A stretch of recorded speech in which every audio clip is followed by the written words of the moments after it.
Hello everyone, Backyard Brats here, kind of a different video. About a week or two ago, I went to Ray Rocks and I was going down a hill and I decided to bust my stator right there. It's kind of hard to see, I apologize, this is kind of on the spot recording.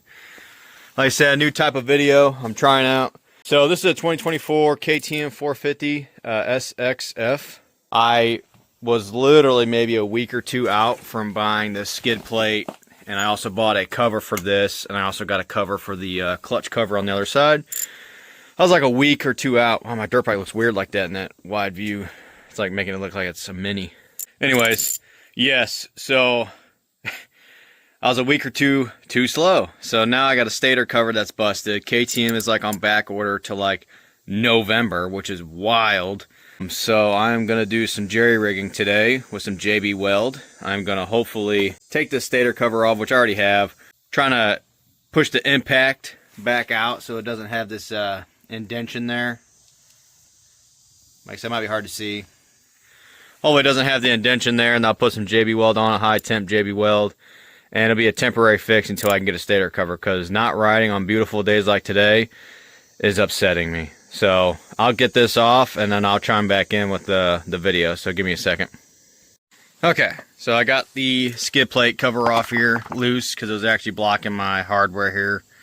So I will pop this off right here, and then I'll let you guys see on the inside kind of the damage and whatnot, and then yeah, we'll keep going. Alright, so I got the stator cover off. The stator itself looks completely fine, but you can see right there, it's not too obvious, right?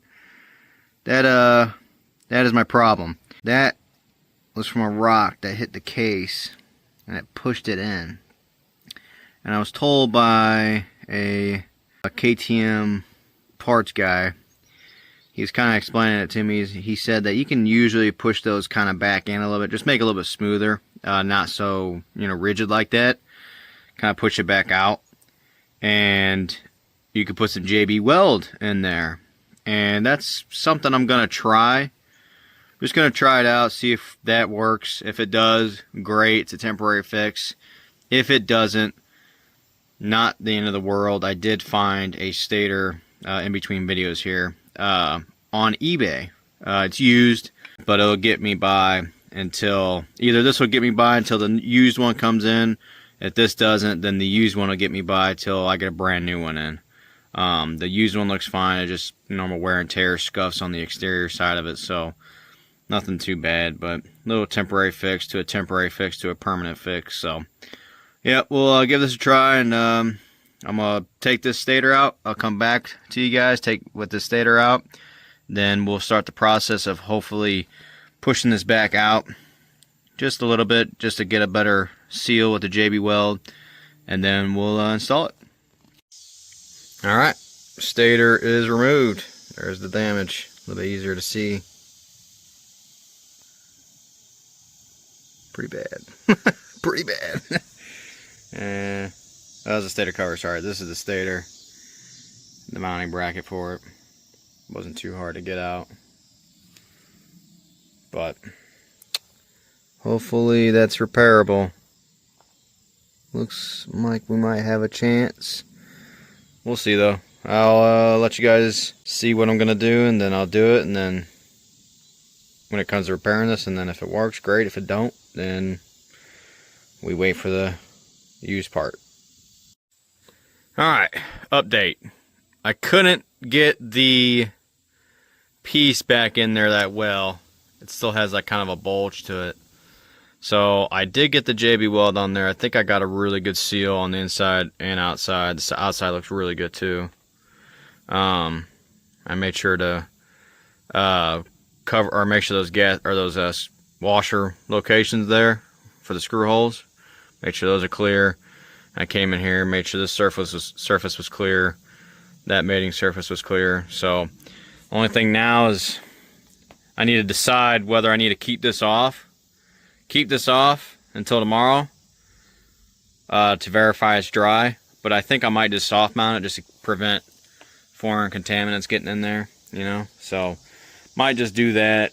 and then take it off tomorrow, verify, and then run oil in it, put oil in it, check for leaks, run the motor, let it get warm, get it hot, see if it affects this JB Weld at all.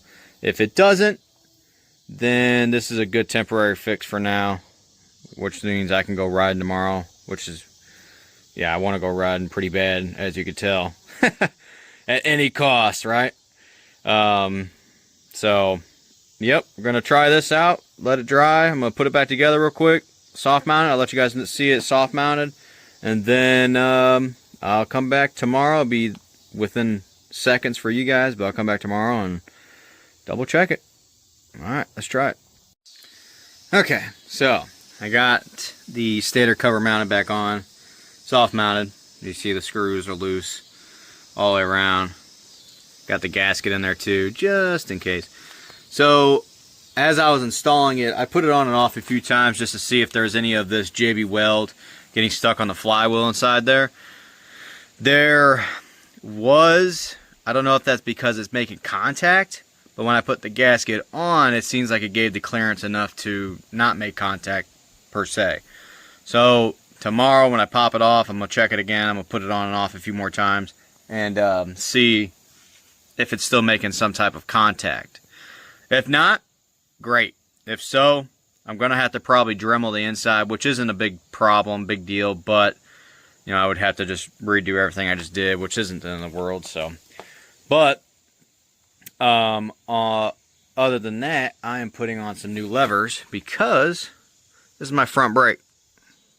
That same day I busted my stator case here, busted my front lever. So I'll show you the front lever, what I just put on. It's a Turner, which I hear is really nice, really good. I just took the boot off and everything like that just now, but I got that going on, and then I got the clutch side that I'm going to do next here. I'll do that next, and I'll let you guys see the final result here in a second. Alright, so as you can see, got the aftermarket levers here. Got the front brake, pretty sure that's about where I had it last, with the adjustment screw and everything here. Put the cover back on, and then coming over here. Clutch lever. The clutch lever wasn't broken. However, I like to keep things the same, and I think the orange is primo, popping. You know what I'm saying? Same thing. Did the adjustment screw. I think about to where I had it. Pretty sure that's about where I had it. So that turned out good. Got those on, so got a new little look to it. Little makes it different from other bikes. So that's cool. It's a Turner branded, so that's pretty good as well. Like I said, I got that soft mounted for now. I'm gonna let it sit for 24 hours, and then I'm going to come back out to it and check it out. So yeah, there's my bike. I love this thing. It's a 2024 KTM SXF 450. This thing's a beast. But yes. Okay, it's the next day, and you can see I already took the cover back off, kind of took everything off, took the stator back off of the cover so I can kind of look in here. As you can see, the JB Weld did work. It's very solid. It hasn't, I tried to see if it was malleable or anything like that, and it's not, so that's good. But you can see the shiny surface there. I did end up taking a Dremel to it just to be safe than sorry. Like I said, when I was installing this yesterday, there was a little bit of JB Weld getting right here on the flywheel, so that made me feel like they were making contact, or I just put too much JB Weld. Either way, just to be safe than sorry, I Dremeled it so the flywheel doesn't hit it. So we should be okay there. Exterior looks good. So I think that will suffice. We'll give it a try. I looked up how much JB Weld can withstand, and it withstands up to like 550 degrees. Normal operating temp of a dirt bike is like 180 to 220. So this should hold up just fine, for at least for now, until I get my permanent fix in. So this will allow me to ride today, so that's good. So I'm install everything. Gonna chime back in here after that, and then probably put some oil in it. I'm thinking about doing an oil flush. Make sure there's nothing inside the motor that was broken when, or that got in there from when this thing broke. So I might do that just to be safe than sorry. And yeah, I'll chime back in on the next step. Okay, the cover's back on. Did my torque spec to 10 Newton meters. And now we're gonna fill it up with oil. Alright, so it works so good. I don't know what that was. It works so good that it's back on the truck and ready to go. So we're gonna head out to Ray Rocks. I'm gonna get some footage going for you guys, a commentary of the trails and whatnot, just me having fun. Solo ride today, but let's get it. See you guys in the next video. Peace.